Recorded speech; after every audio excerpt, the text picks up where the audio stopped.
મહેસાણા જિલ્લાના ખેરાલુ ખાતે 6.61 કરોડના ખર્ચે નવનિર્મિત થનાર એસટી ડેપો વર્કશોપનું ખાતમુહૂર્ત ધારાસભ્ય સરદાર ચૌધરીના હસ્તે કરાયું હતું। આ ડેપો વર્કશોપમાં manager office, tyre, battery, oil, electric અને સ્ટોર રૂમ બનશે।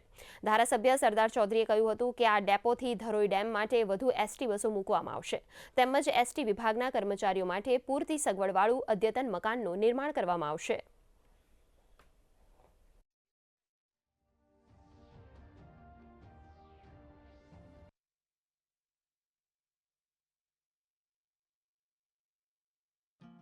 करोड़ ने 61 लाख खर्चे आ एसटी डेपोનું વર્કશોપ નિર્માણ થવાનું છે। એની અંદર સુવિધા સભર ડ્રાઈવરોને, સ્ટાફને, લેડીઝ સ્ટાફને બધાને રહેવા માટે અને ખાસ કરીને સુવિધાયુક્ત વર્કશોપનું આયોજન કરવામાં છે। આનાથી આગામી સમયમાં ખેરાલુ ડેપો ધમધમતું થશે, નાગરિકોને સુરત સુવિધા મળશે અને બસોની સુવિધામાં વધારો થશે। આજુબાજુના લોકો વધુમાં વધુ સંખ્યામાં અહીંયા આવતા ખેરાલુ શહેર સમૃદ્ધ થશે। ગુજરાત સરકાર દ્વારા નવીન એસટી ડેપોનું વર્કશોપ બનાવવા માટે હું ગુજરાત સરકારનો અને ખાસ વાહન વ્યવહાર મંત્રી શ્રી હર્ષભાઈ સંઘવી સાહેબનો અને તમામનો હું હૃદયપૂર્વક આભાર માનું છું।